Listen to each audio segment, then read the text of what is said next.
How long did we wait for this figure again?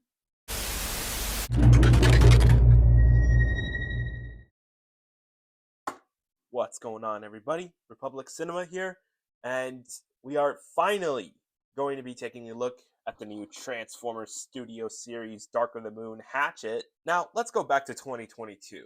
Remember that leaked digital photo of this figure? Obviously, kibble-wise, it looked the same, just a different body. Which ever since the Transformers The Last Night Berserker, it's been expected.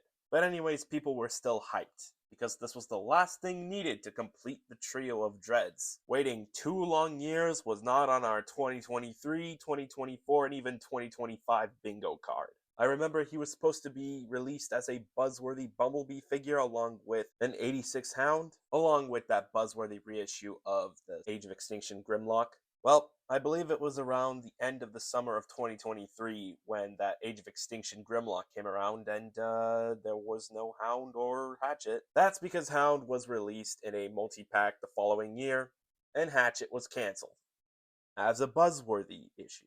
Thankfully, we were all relieved that the leaked listing showed that Hatchet was back, and back with the normal box art for the Studio Series, even better. We just had to wait the entire year.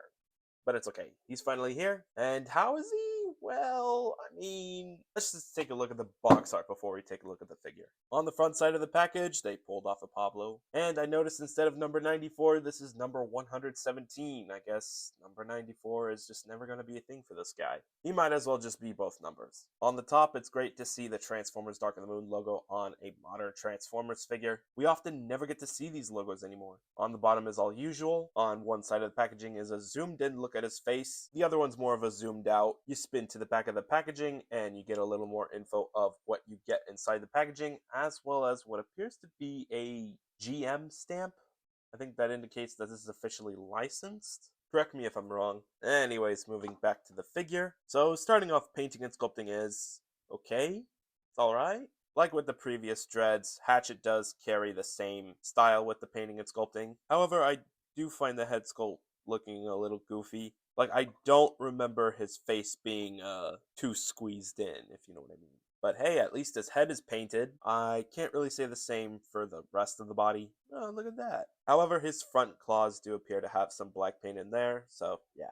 Of course, the kibble is all over the place, but if you own the previous Dreads, you'll find that these parts pop off real easily. The same thing goes for this figure as well. So in case the arm kibble ever annoys you, you could easily remove it, and be left with this somewhat a little more accurate looking arms. This is starting to remind me of Studio Series TLK crosshairs though. Now, if we're talking about quality here, aside from the arm parts tabbing off a little too easy, I have no issue with this toy. Yeah, there's random parts of kibble just chilling on top of either his back or limbs, but it doesn't really affect much. The only thing it affects is just the way this guy looks. Speaking of looks, does anyone find the Dreads to look a tad goofy here? Okay, in his defense, the head Dreads aren't all over the place unlike crowbars, although they still tend to end up folded in sometimes, especially if you like to rotate the head from side to side. So now if we're talking about accessories, well, this is supposed to be the tail. It is packaged in separately, though. I mean, you could still have the Dreads use it as an accessory, in case you ever got tired of these. I prefer that stays in.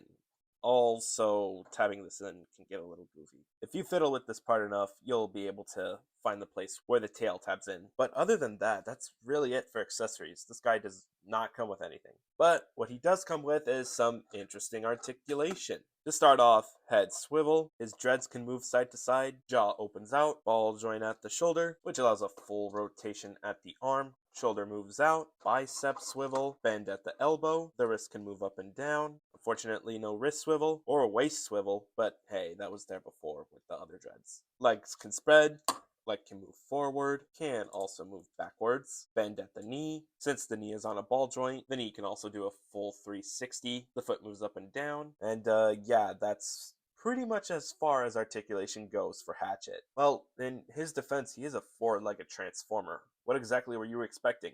If there's anything this figure lacks in articulation, it ought to be a ball joint at the head. Anyways, I think it's time we move on to size comparison. Starting off with his buddy Crowbar, Berserker, Soundwave, and Laserbeak. smaller laser beak, and don't you find it ironic how a core class is taller than a deluxe class from head to toe? Sideways, Barricade, here he is next to Dino, aka his killer. Sideswipe, Bumblebee, Bayway Ironhide, Scrapper, Long Haul, Brawl, Thundercracker, Hieroglyphic Starscreen, Studio Series Sentinel, Bayway Sentinel, Studio Series Shockwave, Bayway Shockwave, Studio Series Leader Class Dark of the Moon Megatron, and lastly, here he is next to the 3D The Ride version of the Leader Class Dark of the Moon Megatron. But one more thing, here's Hatchet next to all of the other Decepticons that were figures of characters that did appear in Dark of the Moon. And yes, somehow Brawl, Long Haul, Scrapper, and Sideways were in Dark of the Moon, or at least their CGI models. Nonetheless, it still would have been cool to see official Dark of the Moon versions of those figures. Same thing with Barricade and Starscream. Other than that, we are missing a proper mold for Crankcase. We're also missing multiple protoform variants, and yes, there were a bunch of them, but I don't want to get into that. Of course, we're also missing Shockwave's pet, and this is totally random, but remember that inaccurate Studio Series Dark of the Moon Thundercracker? Yeah, so it would be great if that figure got repainted into other popular G1 Seekers. Just saying, Hasbro. But anyways, leave a comment down below which Decepticon out of the entire Decepticons that were at least present in Dark of the Moon, or at least did also get a Studio Series figure, do you like the best? Anyways, I think it's time we get down to transformation, which is a little interesting. These pieces are going to be a pain in the butt, I'll tell you that. But to start off, you want to go ahead and remove the tail. If you haven't done it already, you might want to go ahead and close in the dreads. And for the arms, you want to go ahead and push this in, push this piece out, rotate this, and move it up. Same thing for the other arm. After that, moving back to the backpack, all you want to do is unfold this whole top section right here, and then push it down. Be careful not to tab anything off, and you should be able to snap these pieces in together.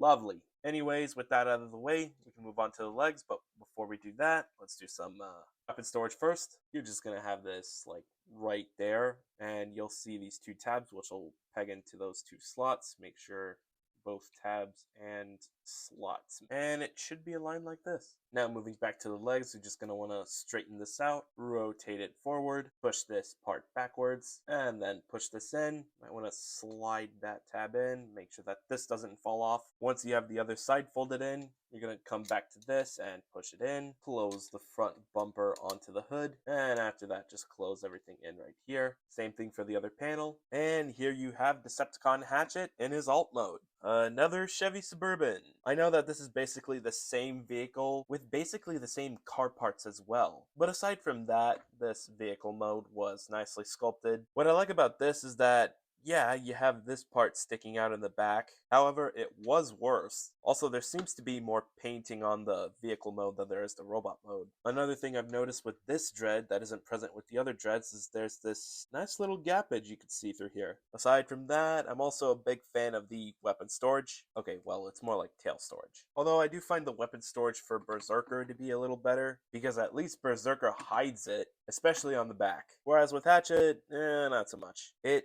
kind of looks like something you'd use to tow cars with. Whereas the weapon storage for Crankcase and Crowbar is, Anyways, for some more size comparisons, this time in alt mode, here he is next to a dread, here he is next to another dread, and here he is next to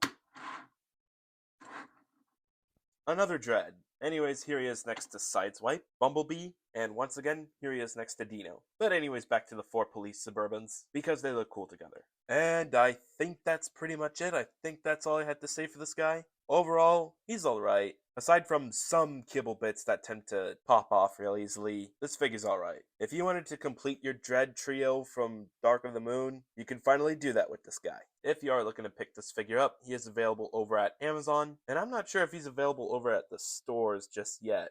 Let me know in the comments if you guys spotted him at either Target, Walmart, or even GameStop. Now, I guess aside from Studio Series Hatchet, Crowbar, and Crankcase over here, all we're missing is a Studio Series themed Berserker, Dreadbot, and there's actually a concept TLK version of this guy that never came to fruition. But that doesn't mean he cannot be in the concept line for Studio Series, can he? Especially if he has more pain apps going on in the robot mode, but it's a possibility that I don't see happening anytime soon. Just be sure to leave a comment down below if you want that trio from the last night. But anyways, with that being said, what do you think of this figure?